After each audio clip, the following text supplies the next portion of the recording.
There's a problem in the UFC Featherweight division. It's stacked with killers from top to bottom, but despite a rich talent pool, no one's been able to get past the two final bosses. You have Max Holloway, who puts the smackdown on everyone. And then if you somehow manage to beat him, you have the champ, Alexander Volkanovski, who, let's just say, is on a completely different level. But there's a new contender on the scene. An undefeated rising star who may have what it takes to finally break through. The script tonight.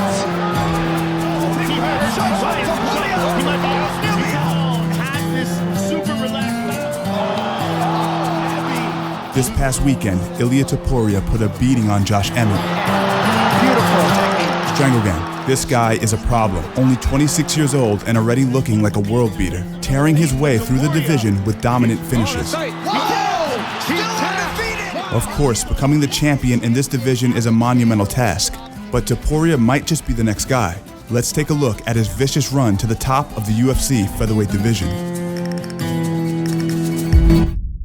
Born in Germany to Georgian parents, Topuria moved back to Georgia as a young child and finally settled in Spain as a teenager, where he began to practice MMA. In 2015, at the age of 20, Topuria made his MMA debut, finishing his opponent with a triangle choke.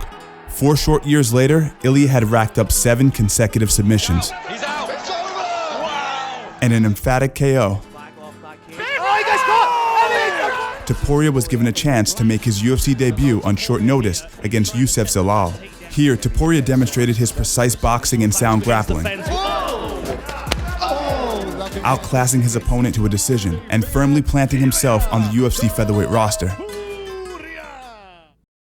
Next, Topuria took on Damon Jackson, who had just come off an impressive debut of his own. Topuria hunted Jackson across the cage with stiff jabs and ripping body shots. Those body shots have now officially. With a clean overhand, he put Jackson's lights out. Topuria was gaining some momentum, and the UFC gave him his first big test by putting him against one of the most avoided fighters in the division, Ryan Hall. Look at this dude. Ryan Hall has deadly submissions, especially with his leg locks, and he mixes in kicks to avoid fighting in the pocket. This makes for an interesting style. Pro in MMA, it'd be something worthwhile. He certainly felt like made an excellent camp down there and look. Meanwhile, Ryan Hall into double digits, and the head scratch is spin and tries to get in. I know what you're thinking watching Ryan Hall spinning all over the cage, but the truth is, at the time, no one wanted anything to do with Ryan Hall. That was until he ran into El Matador. In this fight, Topuria maintained awareness and composure, avoiding Hall's weird takedown attempts and refusing to let the submission expert grab a hold of his limbs. After losing balance on a kick, Hall fell to the ground, a default position for him where most fighters would be afraid to engage. But Topuria pounced on him with utter disregard, taking the space away and beating Hall silly with ground and pound.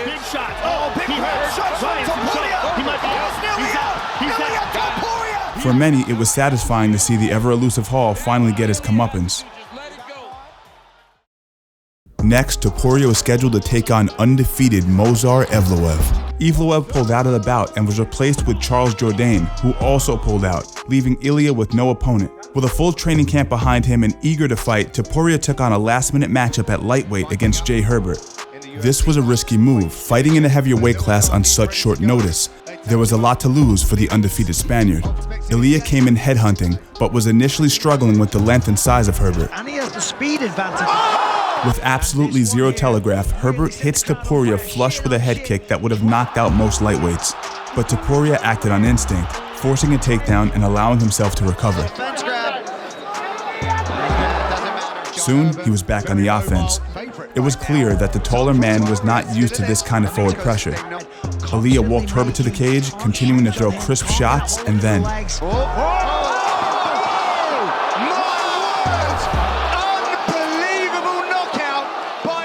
with a perfect overhand, Topuria hits Herbert right on the snooze button, producing one of the most brutal KOs in recent UFC history. Cold before he hit the canvas. It was at this same UFC London event that Ilia had some run-ins with Paddy Pimblett. I'm gonna stand up and I'm gonna crush your face right here. Do it then, you little Mash your- fart. You have another question? Do it. Do it then, you little pussy. What? Do it? Yeah, let's all face it. Paddy, you're lucky you didn't have to deal with Ilia in the cage, and also, let's all admit, you lost to Jared Gordon. The UFC wasn't going easy on Ilia, next matching him with fellow undefeated featherweight prospect Bryce Mitchell. Mitchell is a bit of a odd fella. Every day I wake up, I eat some coffee grinds and get going. First of all, he's a prominent flat earther. Right now, this earth is flat. It ain't moving around at no 600-something thousand miles an hour, spinning 1,000 miles an hour. And he's also a rapper by the name of Thug Nasty. Some were calling Mitchell the country Habib due to his suffocating grappling style. But that didn't work against Topuria. What I love so much about this fight is generally...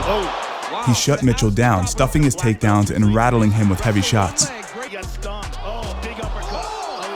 In the second round, Ilia pinned an exhausted and dazed Mitchell on the mat. And in a display of tremendous technique and strength, he managed to lock up a head and arm triangle. Look at this. Oh, that's tight. With this victory, Ilia had taken Mitchell's O and secured a spot at the top of the division. He beat him up and he submitted him. Wow. Oh my goodness. Ilia Topuria is the real deal. Did you say you were going to leave his head as flat as he thinks the earth is before this fight? Yeah, and I did it. Last weekend, Ilia took on Josh Emmett, the former number 5 ranked featherweight who's known for his one-punch knockout power. In the lead-up to the fight, many pointed at instances where Ilia had been caught, such as by Herbert's head kick, as evidence of a suspect chin and defensive holes. Some doubted that he'd be able to avoid a big shot from Emmett. But on that night, Ilia put on a clinic. He outclassed Emmett in every second of the fight. He patiently hunted Emmett around the cage, punishing him with vicious boxing and hurting him badly in the fourth. But stayed composed and didn't rush a finish. While Emmett did manage to survive to the bell, one judge scored the bout 50-42 for Topuria. This scorecard has only been given 4 times in UFC history. To be honest, I wasn't completely sold on Topuria after he beat Hall. It really wasn't until this fight. The fight against Emmett, where he showed his ability to read shots, make adjustments mid-fight, to utilize a jab that's rarely seen in the UFC.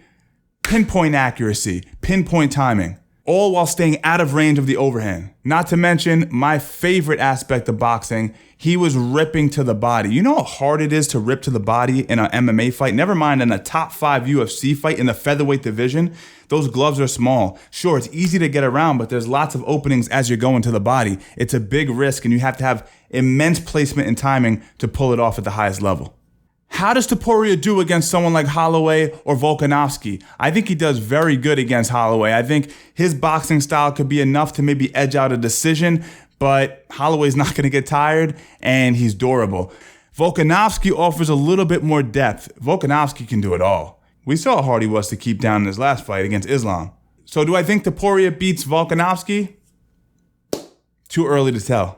But it seems like that matchup is all but confirmed after Volk's dominant performance at UFC 290. We'll see how the young Spaniard can do against a longtime champ. Strangle Gang, I hope you guys enjoyed that video. And if you did, leave a like, subscribe, all that good stuff. It helps the channel. And if you want free content, you can check out the pinned comment below. We have the Fight IQ report. And I send out content every single week designed to make you guys better fighters and better men. As always, Strangle Gang, stay strong, and I'll see you in the next one.